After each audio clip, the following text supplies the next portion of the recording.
Growing up, I don't think we had a single moment free of struggle. We were a poor family that couldn't make ends meet most months, living basically day to day as we tried our best to stretch my father's income until the next paycheck came in. My father, God bless his soul, raised me by himself, and he was a hard-working man throughout his life. Mom died giving birth to me, her first and only child, and my father refused to remarry and make things easier for him. I only ever loved one woman, he told me when we talked about it once I reached adulthood. That's not something you can replace, I'll take those feelings with me to the grave. Being the sole breadwinner in the house was a tall order to have to step up to.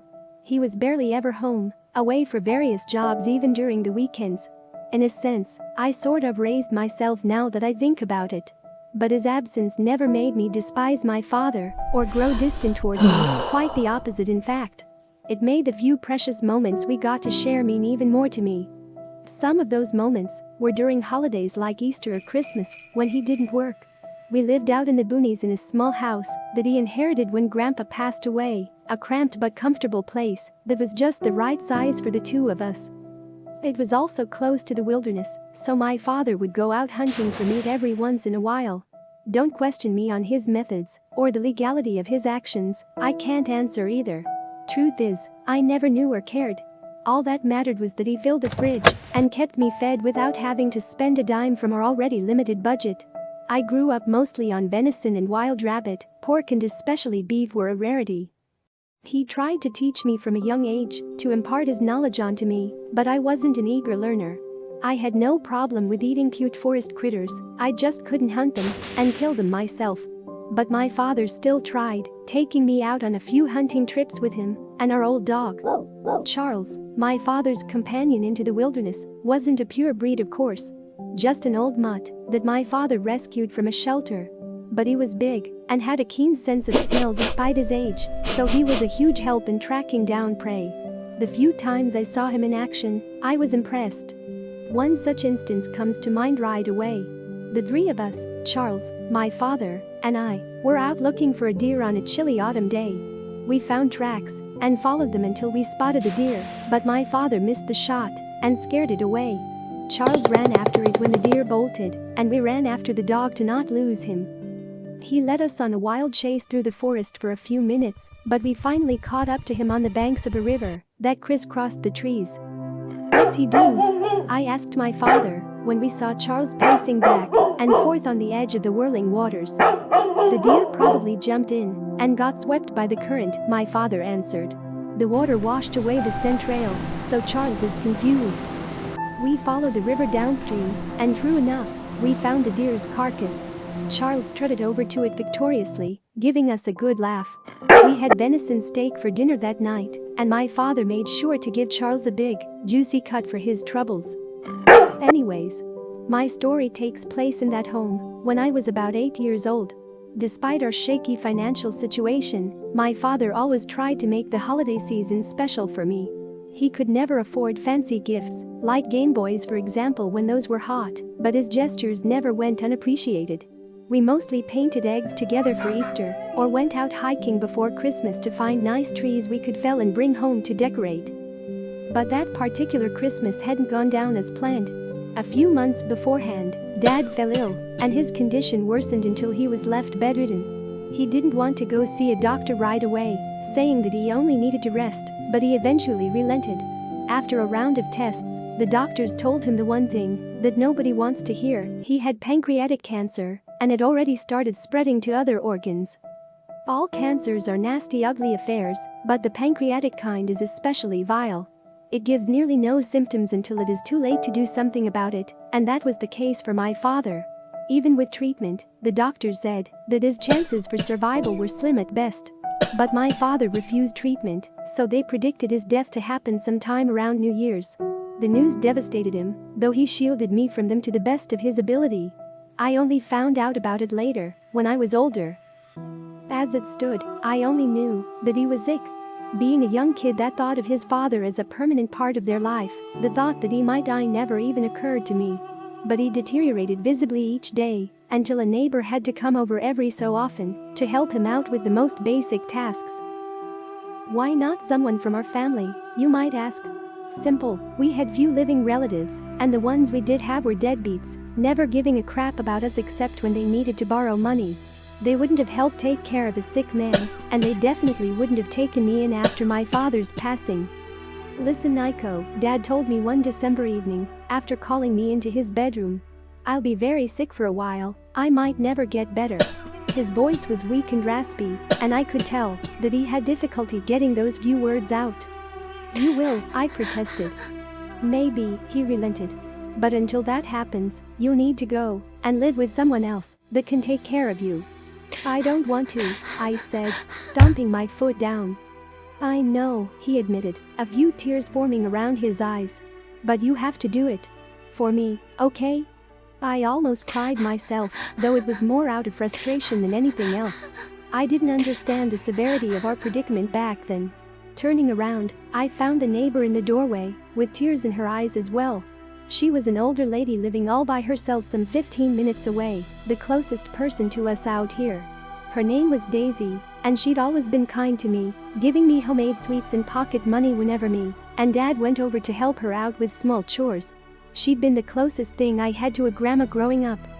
Miss Daisy made some arrangements, Dad said after a short pause. Some nice people will come by after Christmas, and you'll have to go with them, okay? I didn't stay around to listen anymore. I ran out of the room, bawling my eyes out. Daisy yelled after me, trying to stop me, but I couldn't. I didn't want to live with someone else, I wanted to stay with my dad. After I got outside, I made my way to my usual spot, where I played most days. A dingy little tree house that Dad built for me a couple of summers back, but I loved the place to death. I climbed up into it to hide, having no plans to actually run away from home. I simply wanted to be alone for a while, in a place where Daisy couldn't reach me to drag me back inside. I heard her calling for me for quite some time, but she eventually relented and went home for the night. But I spent the night wide awake up in the treehouse, looking over the forest as I tried to think of a way to solve our problems. I didn't have any money, and, with Christmas right around the corner and me being a child, I couldn't earn it fast enough either. So any ideas involving doctors or payment in general were out first. I wasn't particularly religious either, so prayer never even crossed my mind. Santa, I decided after every other solution went nowhere. He always brought me what I wanted, I'll ask him to make Dad better as my Christmas present. Not a bad plan, so long as you believed in Santa, of course. Which at that young age I still did. In my mind it was foolproof, a 100% guaranteed chance of success. I'd been a good boy all year, I helped out and never misbehaved, so Santa would have to give me the present I wanted. After that plan was hatched, I went back inside and went to bed. No point in ruining my good boy streak. The next day I woke up first thing in the morning, got my dad's handsaw, and ventured out into the woods all by my lonesome. With him being bedridden, we hadn't gone hunting for a Christmas tree that year, but we needed one for Santa, didn't we? That we did, and I decided to take the matter into my own hands. I spent all morning and a good chunk of the afternoon searching until I found a fir that I considered good enough. Don't ask me the exact species, I have no idea. Back then they were all Christmas trees to me. Anyway, I got it down all by myself, which proved to be a much more difficult task than I had expected. I got tangled in the branches as I tried to reach its trunk. I received plenty of scratches, nearly poked out one of my eyes at some point. But I succeeded, and I dragged it back home victoriously. Where were you? Daisy scolded when I entered the house. She'd returned while I was away, and she was ready to give me an earful for my outburst. Your father was worried sick for you. I let her scold me to her heart's content, apologized, and brought the tree inside.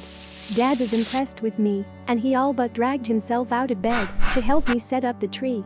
I realized in the meantime that he hoped to spend one final Christmas with me, to give me some heartwarming memories to hold on to when he'd be gone, but at that moment I didn't consider it.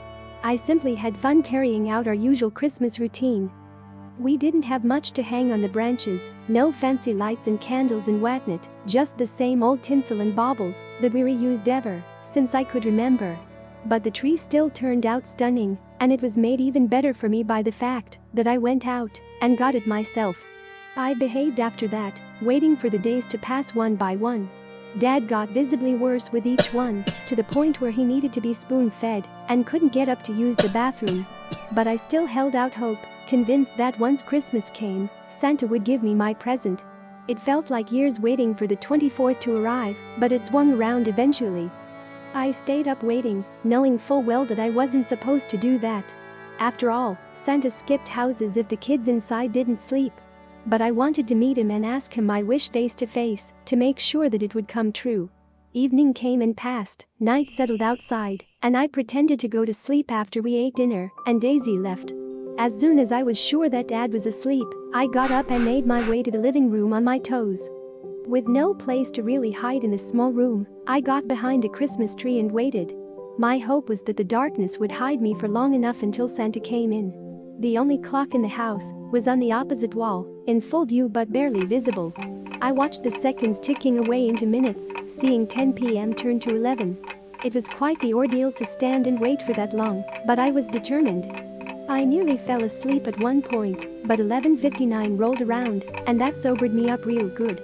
I held my breath as I watched the sweep hand going until it reached the last second before midnight. Then it got stuck, refusing to transition into midnight. Did the battery run out? I wondered. At any rate, I thought no big deal of it. Just because the clock stopped didn't mean that midnight wouldn't come. I waited for a few seconds for Santa to come down the admittedly small chimney, but as the seconds turned into a minute I started to worry. Did he figure me out? Did I undo all of my goodness with this one stunt? Did he skip our house? I got out from behind the tree, walking out in the open as my worry turned to panic. I'd blown it. No, I whispered with desperation. No. No, please. I'm sorry. The words got stuck in my throat when I heard something from outside. The sound of skittering feet approaching the house from the surrounding woods, tapping on the walls as something climbed to the roof. Santa came after all, and I waited for him with bated breath. The sounds of his rushing feet reached the roof, then they stopped. I looked at the chimney intently, backing away slowly to give him room. Something scraped against the bricks and mortar, giving off a bristly sound, and before long I saw a face emerge from the fireplace. Two beady black eyes came into view first, scanning the room from side to side and settling on me.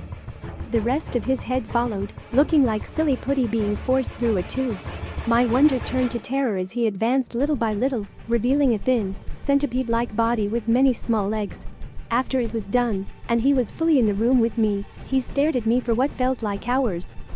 His mouth contorted into a twisted grin, the corners of his lips cracking and spreading until they reached his ears. Hundreds of tiny, needle-sharp teeth peered at me from inside his maw, yellowed and blasted with decay. "What are you doing up so late, child?" it questioned, bringing me out of my stupefaction. "You should be sleeping." I'm waiting for Santa," I stuttered in answer. Are you him?" "You shouldn't be waiting for Santa," he answered. "That makes you a naughty boy." "I'm sorry," I mumbled, on the verge of tearing up. "But I wanted." "Let me guess," he said in a bored tone. "You wanted to ask for a specific gift? What would it be? A new bicycle? Toys?" "Make Daddy feel better. He's sick," I said with conviction. "That's the only present I want." He raised an eyebrow hearing that, and scurried closer to me. His long body coiled, surrounding me as his beady eyes examined me. The color in my face drained, and it took all I had to keep from screaming and running away. "Very well," he answered. "Let us see your father. I might be able to offer you what you wish for." He pulled away, allowing me to lead him to Dad's bedroom. I did so, opening the door slowly to reveal the dark room. Dad was in his bed sleeping, so Santa followed me inside. He pushed himself up, holding his spindly body above Dad with only a couple of hind legs. "He does look sick," he admitted. One of his front limbs reached down, touching Dad's forehead. "Very sick. But I can help." "Then do it please," I whispered. "I will, but only if you play a game with me," he answered. "If you beat me at it, I'll cure your father, and if I lose?" I asked, scared by the prospect. "That's a surprise you have to find out," he answered and gave me another grin that sent chills down my spine. I wanted to refuse, but seeing Dad in that state broke my heart. He'd done so much for me over the years that I couldn't let him down now when he needed me. "What's the game?" I asked. "You've been a good little boy all year, so I'll let you choose," he said. I thought it over for a bit, trying to decide what game I was best at. I didn't know a lot of them, so my options were limited, but I eventually settled on one. Hide and seek, I answered. His grin grew a bit wider hearing that. Okay, he said with satisfaction. I'll do the seeking, you'll do the hiding. If I can't find you for 10 minutes, you win. Is that good? Yes, I answered, already thinking of potential hiding spots. Great. I'll count to 100, so scurry off and hide. He turned to face the wall and started counting out loud, so I bolted out of the room and left the house entirely. As tempting as it was to hide inside, I figured it would be the first place he'd look for me. My best chance was to get as far away as possible before he started searching. The moment I got outside, I was taken aback by what I found. It was snowing pretty heavily only minutes prior, but now the bulky flakes were suspended in mid-air. There was no wind, no sound, no movement whatsoever, like the world itself paused for our game. It looked and felt surreal. Hearing the creature counting loudly inside, I blocked all of it out and continued running. I counted down from 100 in my head as I went, and I got pretty far away from home in that time. I hoped to make it to the treehouse, but it was too far away, so I dove into some bushes instead. Without anything on me to tell time, I had to approximate as I waited for the 10 minutes to pass. I think it was 2 minutes in by the time he left the house as well. I could see his monstrous figure leaving through the front door in the moon's pale light, but something was different. He moved faster, more erratically, his head turning from side to side in search of me. I thought he didn't know about the treehouse, but I was wrong. He scurried past the bushes I was hiding in, going right for it. I caught a glimpse of his face when he passed by, and his expression petrified me. He looked scary before, but now he looked downright terrifying, the grin on his lips more evil than I thought possible. He really wanted to catch me. I saw him reaching the treehouse, climbing up with little effort. He pushed his body inside through the window, breaking some of the planks apart in the process. When he didn't find me up there, he let out an angry screech and started tearing the treehouse to shreds. I saw pieces of it flying as he thrashed about inside, until all that was left was a devastated husk. When he was done, he climbed down and looked at the forest for a few tense moments. I started realizing just how dire my situation was, so I retreated further into the darkness. But before I did, I saw his face contorting as something bubbled to the surface of his skin between his eyes. A deformed snout formed out of his flesh, and he started sniffing the air with it. I didn't wait to see if he'd find me, knowing full well that he would. Instead, I got out of the bushes on the other side and ran away deeper into the forest. I estimated that maybe 5 minutes had passed, so I had 5 more to go. The sounds of his feet rushing after me came from behind, so I forced myself to run even faster. With hiding out of the question, I had to find a way to escape him for long enough. The way Charles tracked down prey using his sense of smell came to mind, so I knew I needed to erase my scent somehow. The river, I decided, remembering how that deer managed to escape Charles and his nose. I ran into its general direction, deeper and deeper into the woods, and I eventually came across it. Luckily for me, it wasn't entirely frozen over. I stepped out on the treacherous ice until I felt it cracking beneath my feet, so I shot a soul at it and broke it. I fell into the freezing water, feeling it pushing all of the air out of my lungs as it seeped into my clothes and invaded my skin. It was frigid, and thermal shock or hypothermia were very real dangers. But they didn't worry me much at that moment, in fact they barely crossed my mind. My only goal was to escape the horrific creature that was after me. The current pushed me under the ice and carried me along on its underside, scraping me against the jagged edges that had formed. I got scratched and bruised. Sensation left the tips of my fingers and feet as the cold worked its way into my flesh, and my lungs burned for air. The ordeal didn't last for long, but it was excruciating. Half a minute later at most, the current spat me out of another break in the ice. I clung to it, trying in vain to drag myself out as I panted heavily. Prying my eyes open, I could barely make out the spot upstream where I jumped in. The creature reached it and paused, sniffing the air as puffs of steam left his nostrils. He looked around in confusion, so I ducked back down into the waters.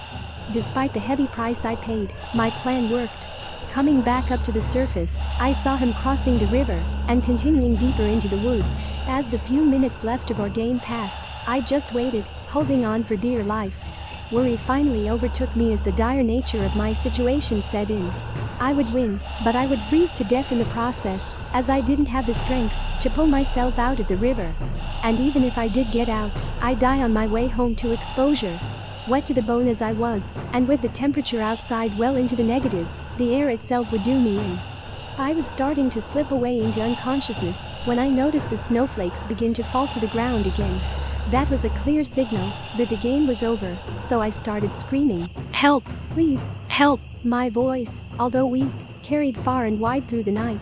I kept calling out, and soon enough I heard the creature barreling towards me through the forest. He emerged from between the trees, with a wide frown on his face that turned to a grin when he saw me. "You're quite resourceful, Nicholas," he said as he approached the river. "I must commend you for that, and for defeating me." He stepped on the ice, and I expected his huge body to break it easily. But it didn't. The ice didn't as much as crack under his enormous weight. One of his appendages came up, and he pointed it my way for me to grab it. I did, and he effortlessly lifted me out of the water. "Now, hold on tight. We have to get you to shelter right away," he said as he put me on his back. I got my arms around his throat, and he galloped through the forest with the same amazing speed he had displayed before.